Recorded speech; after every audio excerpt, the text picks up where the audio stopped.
नमस्कार. स्वराज्य मराठीमध्ये आपले स्वागत. पाहूया सविस्तर बातमी. मग पार्थ पवार असेल की आता मी महेश पाटलाचं मुंबई सहआयुक्ताचा जो मुद्दा मांडला त्या पद्धतीचं चित्र आपण पाहतो. कामकाजाला सुरुवात झाल्यानंतर वरिष्ठ मंत्री किंवा कॅबिनेट मंत्रीच सभागृहात उपस्थित नाहीत आज.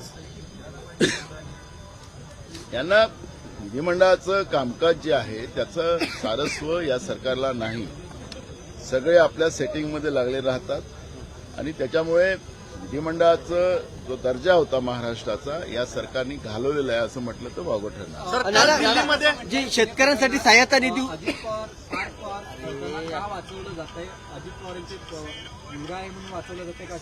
बरोबर आहे. ते घटनाच तशी होती. जी अमेडिया कंपनी आहे त्याचे जे प्रमुख आहे त्यांना त्याच्यातून वगळणं याचाच अर्थ हे सर्रास सरकार आपल्या माणसाला घोटाळ्यामध्ये वाचवते हे त्याच्यातून स्पष्ट होते आणि म्हणून न्यायालयाच्या निदर्शनास आल्यानंतर न्यायालयाने त्या पद्धतीची भूमिका घेतलेली. विरोधक का गप्प आहे सर? विरोधक का गप्प असं प्रश्न आज चर्चा आहे ना.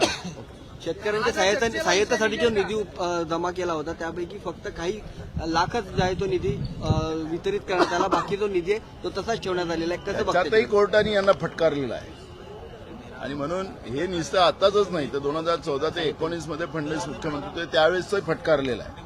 त्यामुळे हे खोटारड आहे. शेतकरी विरोधी सरकार महाराष्ट्रामध्ये आहे, देशामध्ये. गेल्या 11 वर्षात स्वराज्य मराठी बातमी नाही जबाबदारी. चॅनलला लाईक करा, शेअर करा आणि सबस्क्राईब करा.